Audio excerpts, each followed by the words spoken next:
Now, this one is perhaps a little bit still work in progress, but I'm actually surprised by how well it's worked. Now, here's the history on this one. I started out looking for kind of a more interesting deck when it comes to warriors, and I saw someone talking about how warriors have great synergy with the pirates, and I started looking through the pirates and I was like, okay, yeah, they definitely do. And I checked out this deck that was like, oh, every pirate in the game is in here, and it's an all pirates deck, and you can get all the pirates and just have a good old time with it, and everything works well with your weapons. But the problem that I found with that deck was that you would oftentimes have dead cards in your hand. There are multiple games I played where I would have 8 cards on my hand, but all of them would rely on a weapon. I couldn't really do anything because I didn't have a weapon at all in my hand, despite having all of the weapons in my deck. I swear, like, the game loves to put them in like the bottom 7 cards or something, because the entire game will go by and I won't get but maybe one weapon, if that. And so that was a little bit frustrating for me. So I kept playing with the deck a little bit, and then I noticed another problem with it. All of the pirates have low HP, pretty much, except for Captain Greenscan, but he's even only a 5/4 for 5. So none of these pirates are really kind of fantastic. They all have different weaknesses, except for good old Gromash. Check him out. He has a charge with Enrage plus 6 attack, and then of course Inner Rage, deal 1 damage to a minion and give it plus 2 attack.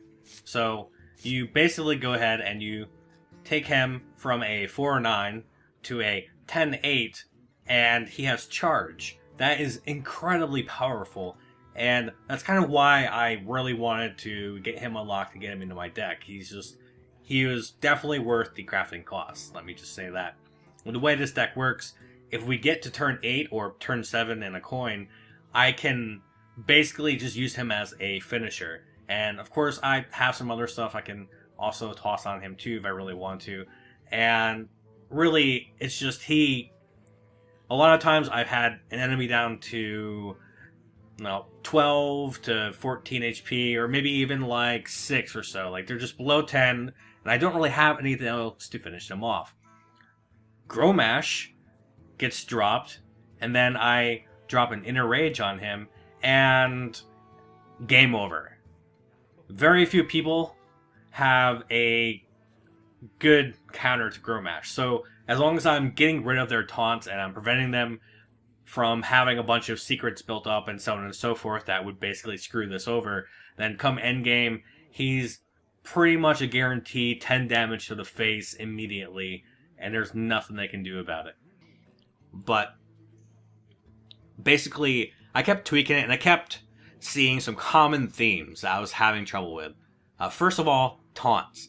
The enemy has taunts more often than not, and I keep running into people that have like 5 taunts in their deck, and they just keep throwing out taunt after taunt after taunt, which makes my weapons kind of useless, and I end up taking a ton of damage to the face.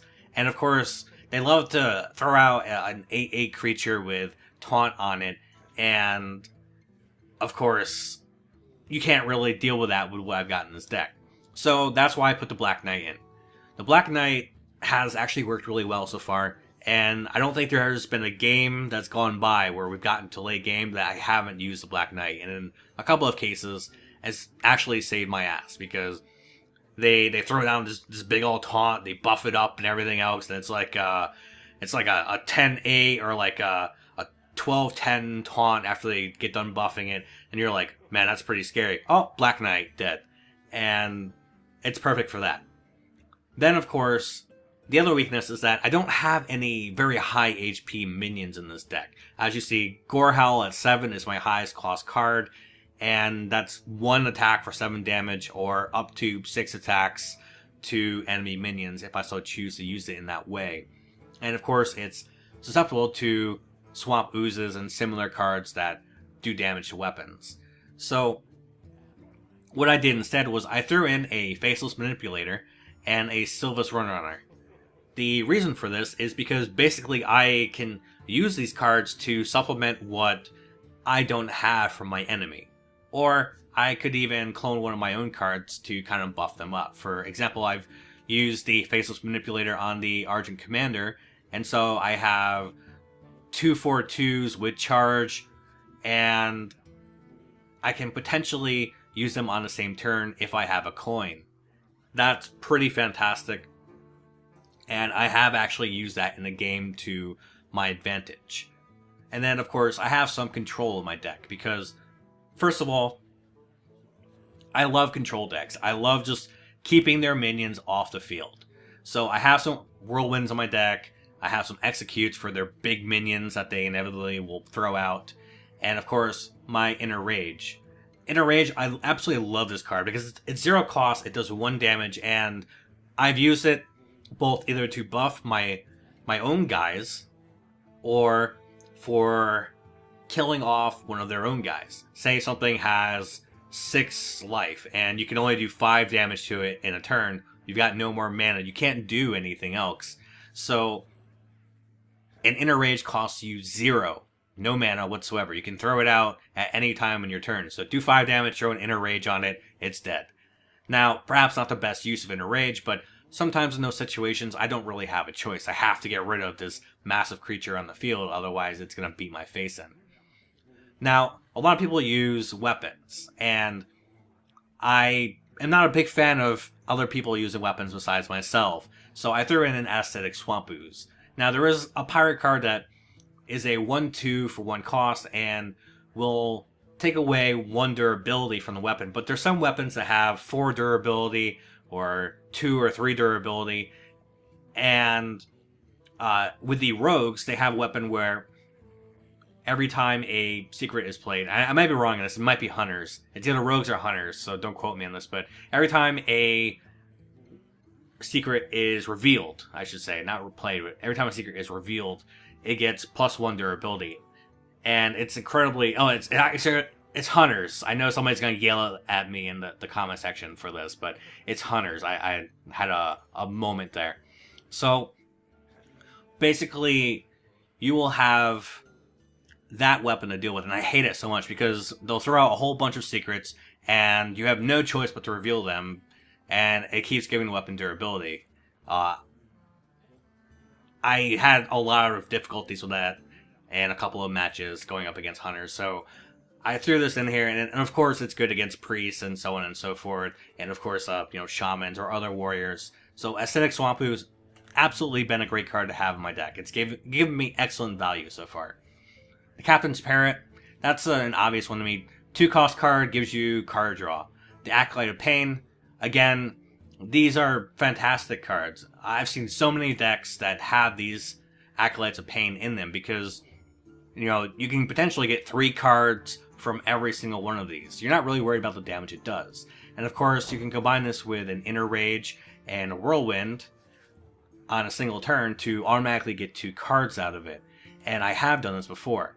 So, a lot of people will basically try and immediately either silence or destroy one of these Acolytes of Pain. So you're better off just forcing it to give you cards during your turn. I don't like trying to rely on the fact that they have a 1/1 out in the field because they might buff it up to a 4/1, and then you get 1 card out of it instead of 2 or 3. So this way I control my card draw, and I like doing that. And then of course, Big Game Hunter in this deck. Big Game Hunter, love this card. People get these insanely buffed up creatures sometimes, and I just don't really have too much that can really deal with these large creatures. I have an Execute, but if I don't have any way of dealing 1 damage to them in my hand, then I can't execute them. So that's kind of the weakness of that card. And then, of course, Blood Knight, because I see so many people running Divine Shields right now. There's to the point where I've been in a game where they've had 3 or 4 Divine Shields up on minions, and I was just like, how am I going to deal with this? Nothing I have elsewhere in my deck can really deal with a Divine Shield. So I threw in a Blood Knight, and it's been fantastic so far. I just kind of, if I'm up against like a priest or a paladin, I just kind of saved a Blood Knight. Because I know that as soon as I throw him out, they're going to be like, oh, well, great. And then they're going to start throwing all kinds of minions that either have Divine Shields or grant Divine Shields out. And it's just going to be hell for me. So this is kind of a way for me to make a comeback in a game like that. So I can throw him out. I take away everybody's Divine Shields. And then I can use my removal and kind of make progress. Of course, if there's no Divine Shields out at all, I could potentially throw an Argent Commander, and if somehow they allow me to do this, I could be even fancier and throw an Argent Commander, do a Faceless Manipulator on my Argent Commander, have 2 of these, and then hit him in the face or something, and then next turn I could throw out my Blood Knight, and I would have a 9/9 for 3, as well as 2 Argent Commanders. Now, the odds of this ever happening is about 1 billion to 1, so I wouldn't ever count on this happening, and I certainly don't, but I'm just saying, like, that if that ever did happen, it would be pretty amazing. Now, you have some other stuff like South Sea Captain, basically just gives your other pirates +1/+1, which is really powerful with, like, your Dread Corsair. I like having the Dread Corsairs in this deck along with the weapons, because they basically become a 0-cost card if you have an Arcanite Reaper or a Gorehowl equipped. And these guys are just really, really nice to have. You know, you're like I said earlier, the pirates don't have a lot of HP. I mean, he's a 2/1, and then, you know, it doesn't count as a pirate. And 3/3, 3/3, and so on and so forth. So, I mean, even he's only a 5/4. So, they even the ones that gain the attack equivalent to your weapon, they only have 3 life. And even if you make them like a 9/3 in 1 turn, it's like, yeah, that's fantastic. It's kind of pointless because just about anybody has some sort of removal that will take care of 3 HP. I've never really had much success with them. Most of the time, if you throw them out and you don't have a charge card to use with them, which this deck doesn't have, then they're completely useless. So if you're going to use the pirates, I recommend going for kind of a charge deck with them, because they don't have a lot of HP. So you need to focus on basically being able to do your damage quickly with the pirates. If you don't, then they're all just going to die horrible deaths. You're never going to actually accomplish anything, and you'll lose game after game. Then, of course, you know, aside from that, I have the Sen'jin Shieldmaster, which honestly, 4 cost, 3/5. So many people will run this. So many. It's a really good card, and I like having it in my deck to protect my guys with basically less HP. And of course, you know, Arcanite Reaper, Brawl. I threw this in here because I'm going against a lot of people that have been running decks with smaller creatures, or the opposite. Instead of having, you know, 9 small creatures on the board, they'll have 3 or 4 majorly buffed up larger creatures, and I just can't really deal with the larger creatures, especially if I don't have my Execute or my Whirlwind in my hand, and I can't use an Argent Commander or the Black Knight if they're buffed up, and I don't have a Soulless Windrunner out or anything of the sort. So Brawl is very obvious. Just get rid of all those minions on the board and clear them all off, and kind of hope RNG is on my side. I'd usually try to have at least 1 or 2 of my own minions out, and hope for the best when it comes to RNG. And it has worked in my favor before. For example, in one game I used Faceless to clone their taunt, and then I had just the Faceless Manipulator cloned onto my side. I threw it down a Brawl. All of his cards died, and just my taunt was alive, and that was it. And so I had a major comeback after that. He had nothing else that he could do, and I won the game. All because I had a Faceless Manipulator and a Brawl in my hand. Absolutely stellar comeback there. Now, Captain Greenskin, I'm not entirely sure if I really want him in my deck in the long term. Give your weapon +1/+1, okay, fantastic. Really good at it if I have a Gorehowl equipped, and certainly good with the Arcanite Reaper as well. But once he's on the field, he's not stellar. He's a 5/4 for 5, and he's very easy to get rid of. In most cases, he gets on the field and he might trade with one other minion, or he'll just get straight up nuked. So more often than not, he doesn't end up being immensely useful to me, especially since there's only one Gorehowl in deck, and RNG tends to make sure that it's the bottom card or close to it, and I don't see it for the majority of the game. Or I'll get it in my first hand initially, and I'm like, well, it's useless to me right now. Let me try in about 8 minutes or so when I'm actually to the point where I need it. And aside from that, Argent Commander, again, I like having at least one minion in my deck with charge. And especially here with the Divine Shield, it's hard to beat that. It's a 4/2, and he takes 0 damage on his first turn when he comes out, and he still has 4 damage for the next turn. So it's pretty strong. It's a total of 8 damage. A lot of value in this card. And it's really nice to just have one of these in my deck to take care of something that I can't quite get rid of otherwise, or a minion that I need to get rid of now because I know that if I leave it out in the field, it's going to become unmanageable next turn. Like the ones where every time they cast a spell, it gets +1/+1, or anything along those lines. And, they have 8 cards in their hand and it's turn 9, so they have plenty of spells I can cast. Things like that, where I just know that, look, I need to get rid of this now. And, of course, as I explained earlier, Sylvanas Windrunner just kind of is a scary card to throw down, especially if they have a bunch of minions that you could use or would like to have on your side. You can throw Sylvanas out and then just toss her into something, do a whole bunch of damage to it, and even if you don't kill her off, it's still a threat. They still have to get rid of it before they throw any significant minions out onto the board. And Sylvanas is also a fantastic combination with Brawl. You throw Sylvanas down, coin, Brawl, and if they have a whole bunch of minions, and Sylvanas doesn't survive, then odds are you're going to get something pretty awesome out of it. And that's pretty much it. Like I said, I know this deck is kind of perhaps not standard. It started out as a purely pirate deck, and I morphed it into what I needed based on the opponents that I was facing. And to be honest, it synergizes really well. I've had great success with this. I've been winning a lot of games so far. I don't know how it would stand up in the top 5 ranks or so, or even the top 10, but for where I'm at right now, it's been doing very well by me. And in fact, I've been turning to this deck over my other deck that I just showed you, my old OTK deck, just because it's been much more reliable. It's not gimmicky, and pretty much every card in this deck has a use.